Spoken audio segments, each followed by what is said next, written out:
Good morning, everybody. Today is 18th September, Thursday, 18th September 2025, and welcome everyone to another episode of Chain Maker Supermom Stories.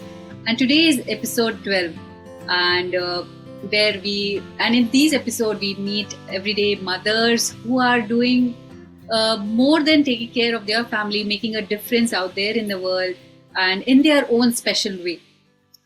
So today's guest is someone truly special. Her name is Kshamata Chepuri. She is the inspiring founder of Katha and Crafts. She was a software engineer.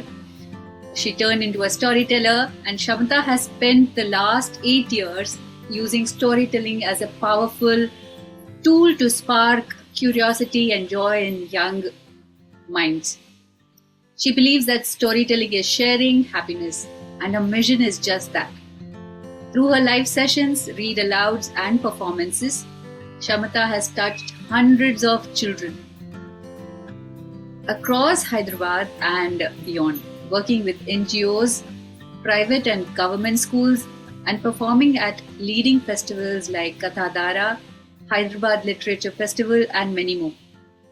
From starting Story Party, an interactive storytelling space, to curating Kathadara, a fundraising event that celebrates stories while supporting a noble cause.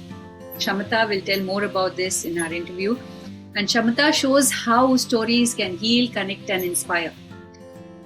And today she is here to share her secrets on how to raise children as readers.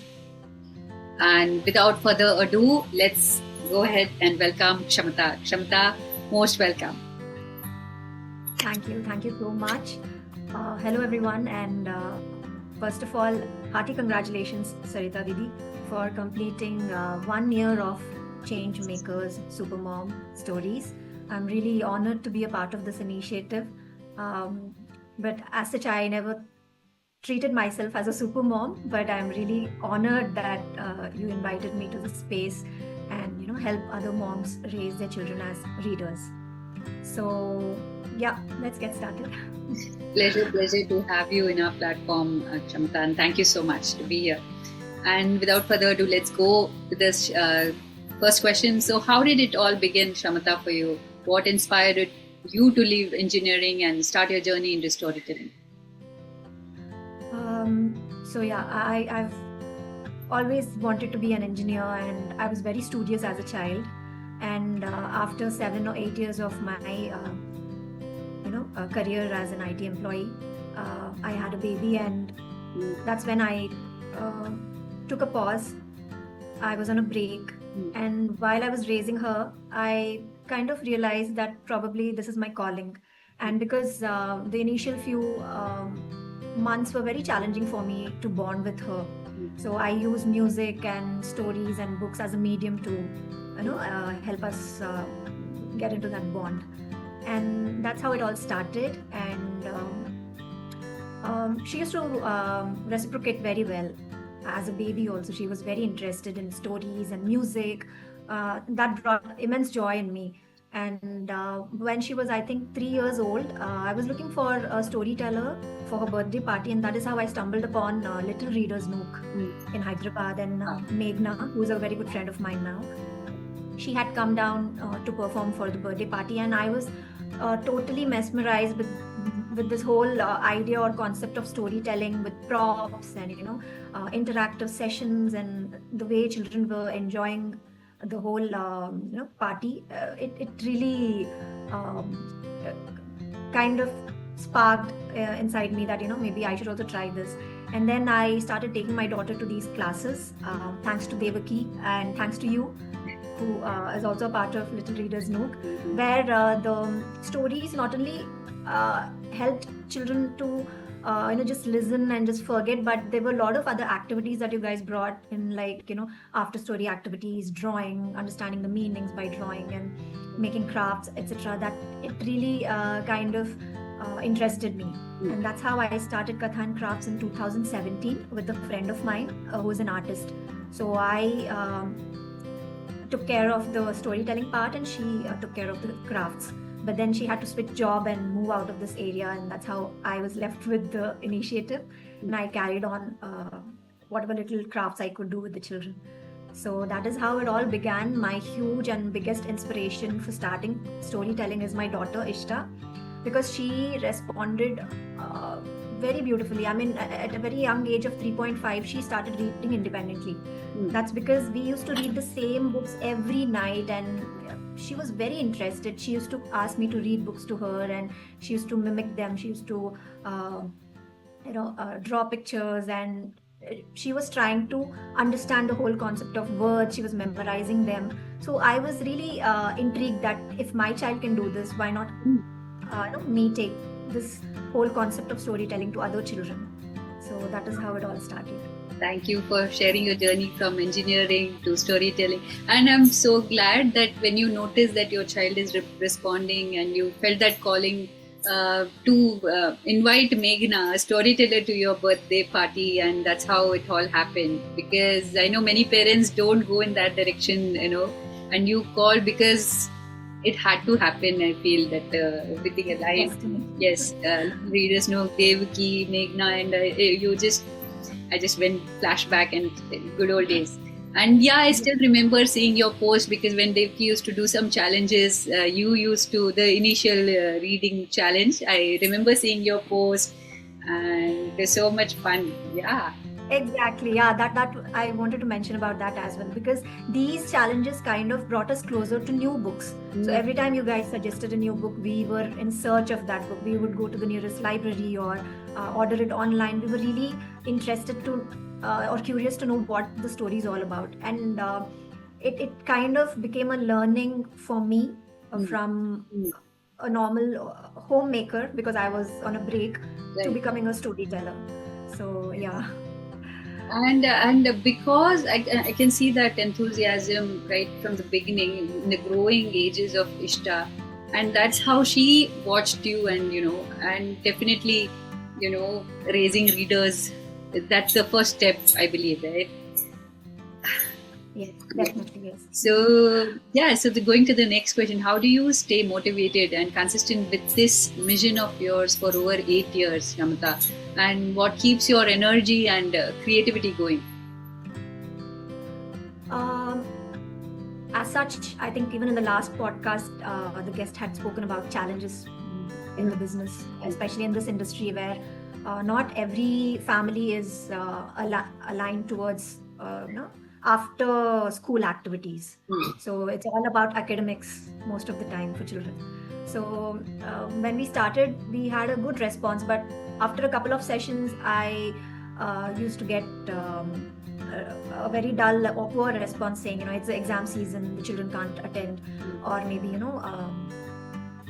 we are going out for some party or movie or something. There used to be all sorts of excuses, but we kept trying, and no matter what, the new opportunities also kept coming. So there was a friend of mine who invited me to do storytelling in her Dashera camp, in her activity center, and that's when I actually found my true potential of how I can curate this whole 1.5 hours using storytelling and after story activities, and how it beautifully brought a lot of changes in children, not only as listeners but also as speakers and readers.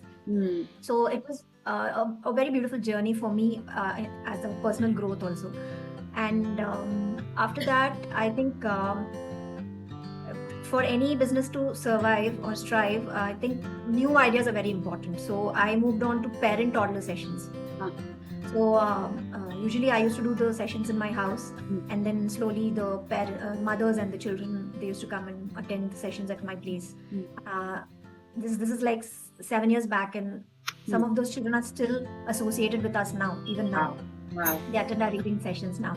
So we kept experimenting. When I say we, I never say I. It's always we, because I treat my Kathan community, crafts community, very close to my heart. So I kept experimenting, and every time it was welcome. Some liked it, some didn't like it. Then I started going to other communities within Hyderabad. So I took this whole concept of parent-toddler sessions and storytelling sessions for the older groups. So it was all well received. And that's when I understood that I must go beyond reading books and sharing stories. I must focus on oral storytelling as well, because I had attended a couple of events where Deepa Kiran performed, and I was really in awe with the whole Yes. idea of oral storytelling with music and movement, and it was like sitting there and watching a movie in front of you. So I was really interested. Yes. And that's how I took professional help. I attended a couple of workshops and started honing my skills. And that's when COVID happened in 2019, and everything went upside down. But again, then with the help of few storytelling friends, we decided that we must try the online medium. And all thanks to the pandemic, we were able to reach not only students within Hyderabad, but beyond India also. So I had students joining in from Singapore and from Australia. There were all sorts of kids attending the sessions, and it was very tight schedule for me, because back to back I used to keep on doing these sessions. And just before COVID, I lost my close friend to cancer. And her last wish was that her family and friends do something for the society, for the charity and underprivileged. So after we lost her, I was constantly in this feeling of, I couldn't meet her before she left, but how can I make up for this? So I was introduced to a cancer care center called I Can Volunteer. It's an initiative by Sheila Ramesh, where the whole idea is about engaging children and not about donation or anything monetary. It's all about engaging the children there, the patients, especially children. So that is how I started my work with those kids. And once everything moved online, there were a couple of requests coming in from their center, especially from the hospitals, requesting for money.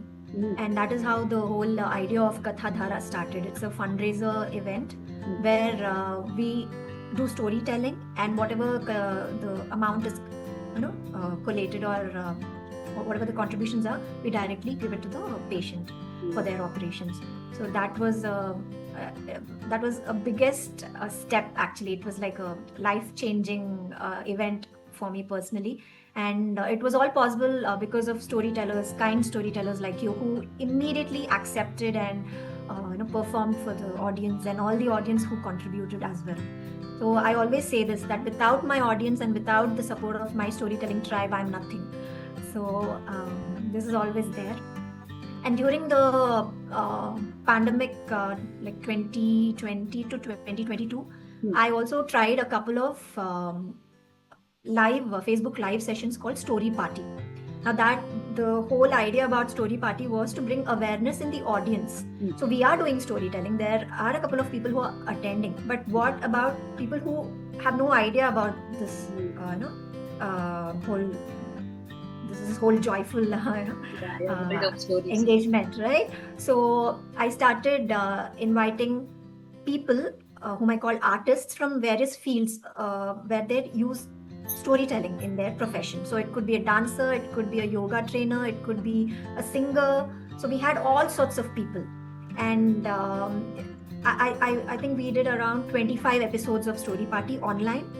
And after pandemic, from 2022 till 2025, we've done 9 in-person or offline story parties. Wow. And this coming Sunday, we will be having our 10th story party.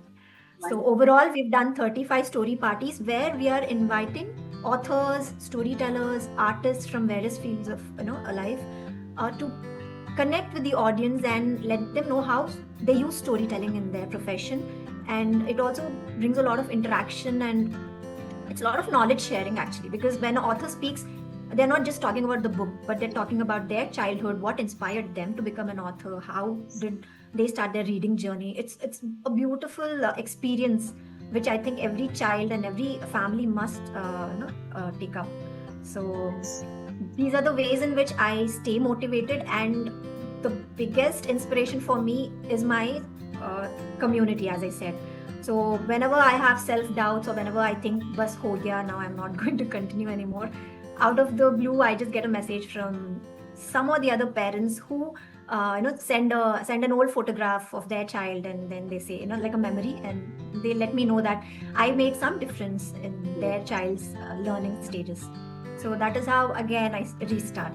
तो ये होता गया and now it's been 8 years of beautiful journey into storytelling. And may this 8 years flow into many, many, many, many years. And you're making a beautiful difference, Kshamata. You're such a noble soul with a beautiful initiative of Kathadara, and you're making a difference through stories, and in whatever way these magic of stories are bringing in their lives, and it's a huge difference that you're making through Kathadara, and thank you for that. And also, Story Party is the need of our, I think, with AI and all coming into the picture, where this is needed.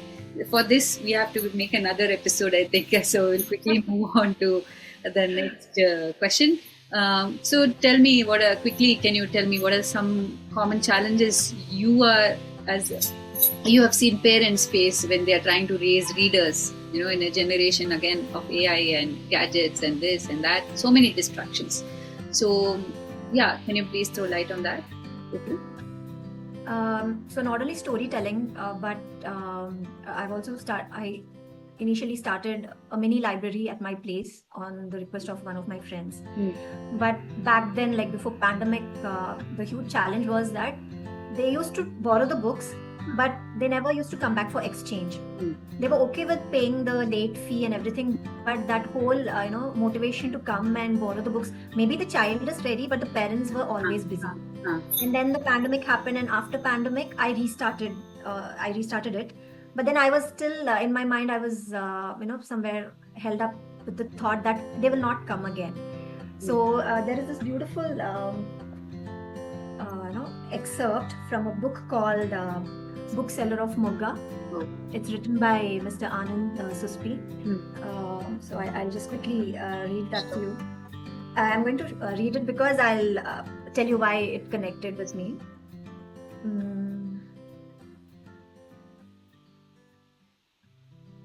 Yeah. Cylinder unleashed more of his concealed scheme.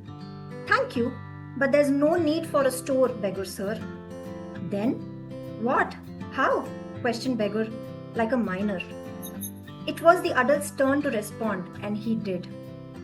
I will sell books on the street, in the street, whatever is the correct thing to say. The overeager child called Beggar said, Cylinder, you're confusing me, exciting me, and also making me think of you as an absolute idiot. The composed adult said, Beggar sir, if people don't come to the books will go to the people.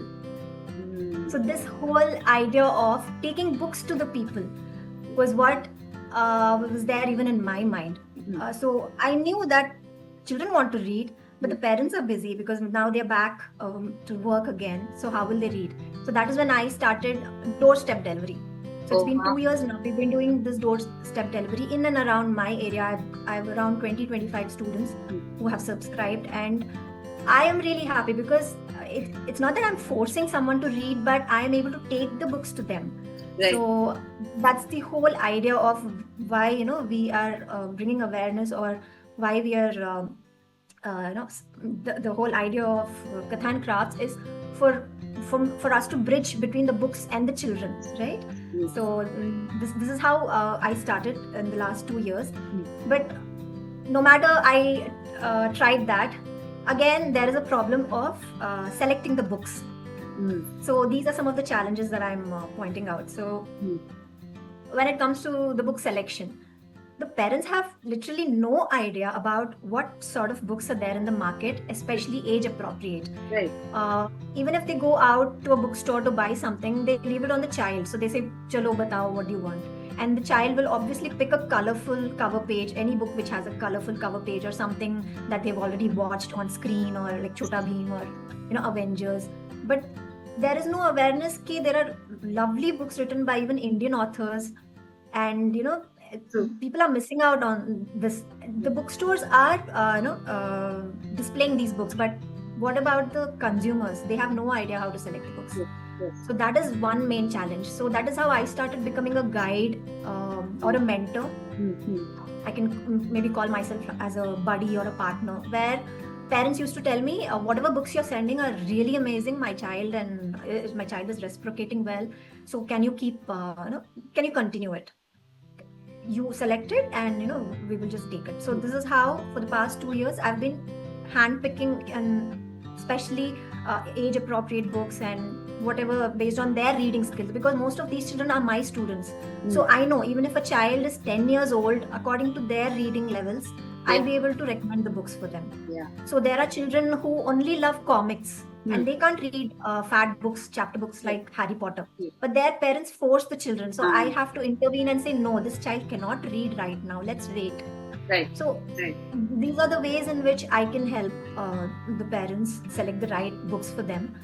And the other challenges that I usually, this is not like a big challenge, but I keep getting calls where the parents ask, what are the number of pages in the book that you'll be sending? And I'm like, how can you judge a book based on the number of pages? And then most of them bargain, although it's very affordable. And it's like people are just stuck in that, my child only reads academic books. उससे जो भी beyond है, it's all time pass. The books are not going to give any kind of value addition to my child. Or else I get calls saying, do you have books based on moral values? They're not seeing beyond that. Actually, books can teach children to empathize, and there are a lot of books on emotions, and there are STEM based learning books. And people are just stuck in some sort of an era where they're not educated and they just fail to even understand when we try to explain.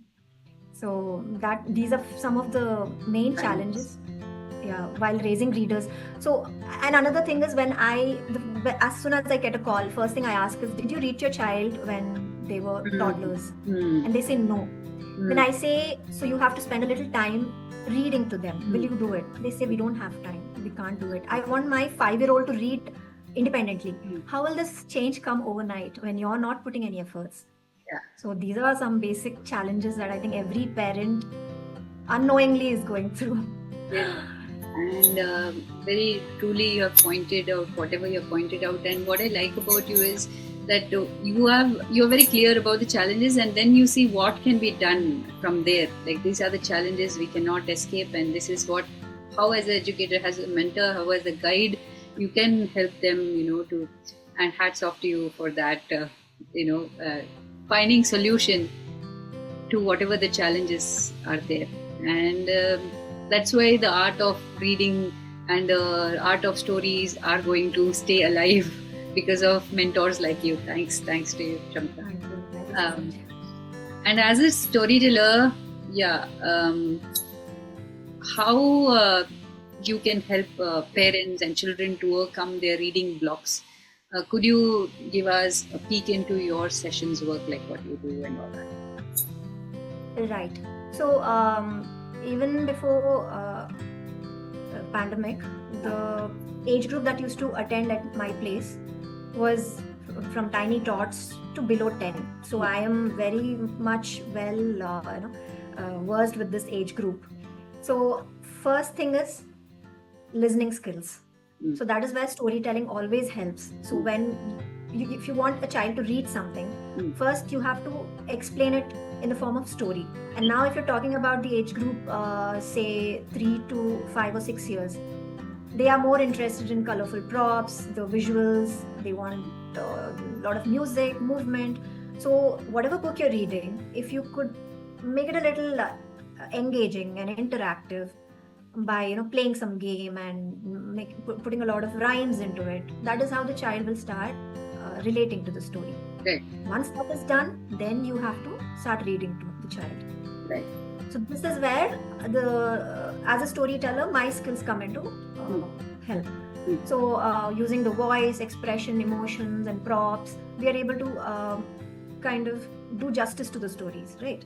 Right. So this is one thing, because that is how we bridge the gap between the books and the children. So just by saying my child is not reading, they're just not interested. So how will you bring that interest? So you have to add some masala to the story. So if you know Pratham books, they are so simple. They are just hardly 10 pages ka book, and they're very simple. When you read, you'll be like, isme kya hai? But there is so much depth in the stories that if you sit and kind of filter it out, as a storyteller, you'll be able to put a lot of details into it, right? Right. So, for example, this is my favorite book from Pratham Publications, Angry Akku. Yeah, because I could relate. First of all, I could relate to the story. I am always short-tempered. I easily get angry. So this actually kind of changed the whole idea of how we should control our emotions. So the story is very simple. It's really very basic and simple, but indirectly the story is telling us how you can control the anger, and how a parent can actually help a child come out of that stressful situation. So for this, I think this has been one of my favorite in performance wise also, because I become the child, I become the father, and then there's a lot of fun when I turn into a crow and I fall down and get hurt and I'm crying, and the children are kind of relating, because all these are the daily things that happen in their life, right? So yes, stories like this really bring the storyteller out, right? And yeah, and then like I said, I can because I'm a storyteller, I read a lot, right? We do read a lot, and we pick the stories according to the themes for the performance. So we have that level of understanding that which story is appropriate for which age group, which theme, and whether, for example, if somebody has lost a family member in their house, then we would know which story might help them come out of that situation. So because of this knowledge, we are here to help the parents pick the right books. And as I said, we make it very engaging. So the whole journey from listener to reader slowly happens. But child must be consistent. Like, I have children who've been attending my sessions even online when they were 3.5 or 4, and now they are 8 or 9, and they're still continuing. We hardly meet in person, they always attend online, but that bond has formed, and from listeners to speakers to readers, this journey has taken place. So I forgot to speak about Little Kathakars. This is another initiative of Katha and Crafts, where we give the children a platform to perform. So whether it's a poem or a story or any kind of a role play act or anything, we prepare them, and they come out of that stage fear. So just last week, I got a voice note from one of my students on Teachers' Day saying, "You're the teacher who helped me come out of the stage fear." So this is how children remember us, right? So yeah, so that whole love and warmth, I don't think it's really priceless, right? Yes, I totally agree with you. So quickly, can you also throw light on why are read aloud so powerful? Could you share one or two examples, maybe, to help parents to take away from this? Yeah. So, like I said, I've been reading to my child not only when she was a toddler, but even now when she's a preteen. Sometimes when I find it very difficult to express my emotions, because I have this ego of mother, like, मैं अब इससे क्या बात करूं, क्यों बात करूं, and then she has got that extra ego of I don't want to talk to my mom. There has been some situation, I will not speak to her. That's when I silently pick a book and I start reading aloud, and everything settles down. So in the past 2 years, there has been a whole transformation in my child from a kid to a preteen, and I really found it very challenging to understand her. And that is when I'm going to show this book again. That is when I ordered this book. And every night we used to sit and read for 15 to 20 minutes. That's it. It could be 15 minutes or one chapter. And it just worked like magic. It brought in a lot of interaction between us. There were a lot of deep discussions, because now she's no more a toddler or a kid who is talking about her day-to-day life and what happened at school, what the friends did. But we are on a level where we are discussing life, right?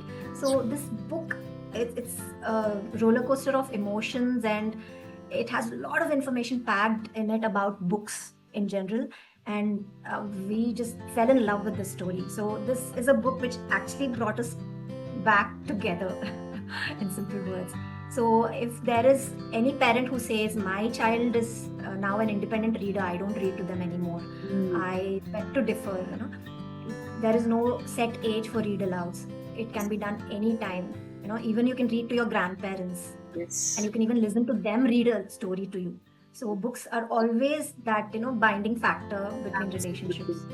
In fact, Yeah. I would suggest when you are having a movie date, you should have a read aloud, and it is so beautiful, Exactly. right? And it is so beautiful. Once you try it, you will, get it how it is. So Yes, yeah, totally. Yes. Well, I don't understand. People spend so much on movies, and they buy popcorn for 500, but they don't want to attend a session just because, even if it's 300, they don't want. They just say my child is not interested. We don't have time for it. आप आओ तो सही, then you will see it, what magic it is, I right? agree.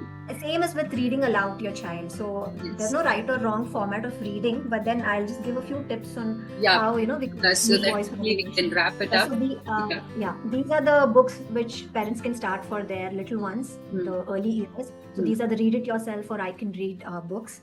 So I am going to read some excerpt from this. The old man called to the old woman. Help me, this enormous turnip, he said. They pulled and they pulled, but they couldn't pull it up. The old woman called to the boy. Help us pull up this enormous turnip, she said.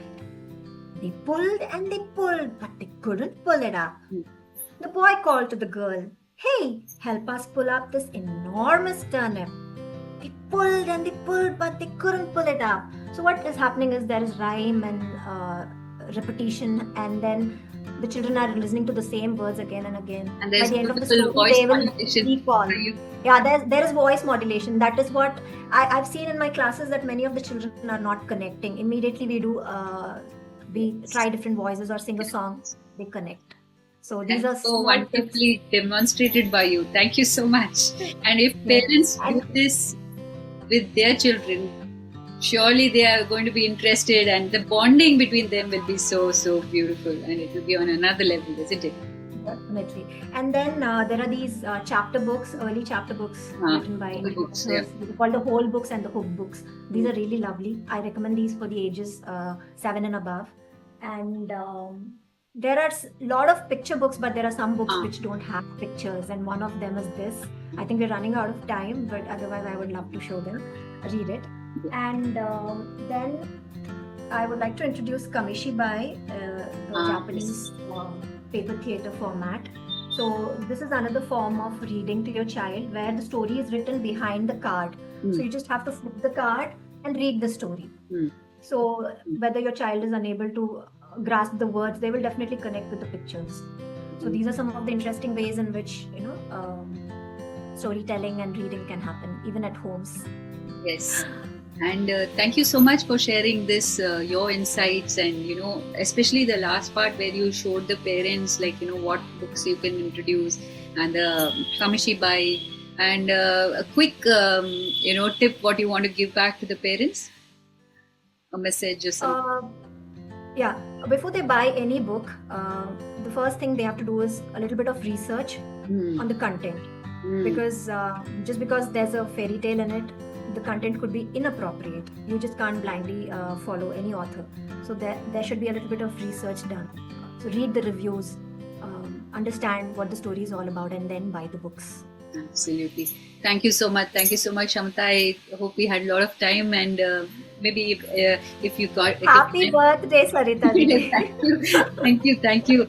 And I would like to have you once more on our platform. And thank you for being here today, and thank you for the privilege of your time. And today, thank you, and I'm so happy that you are here, because today is the 12th episode, as you said, and I'm so happy it happened with you. It is special.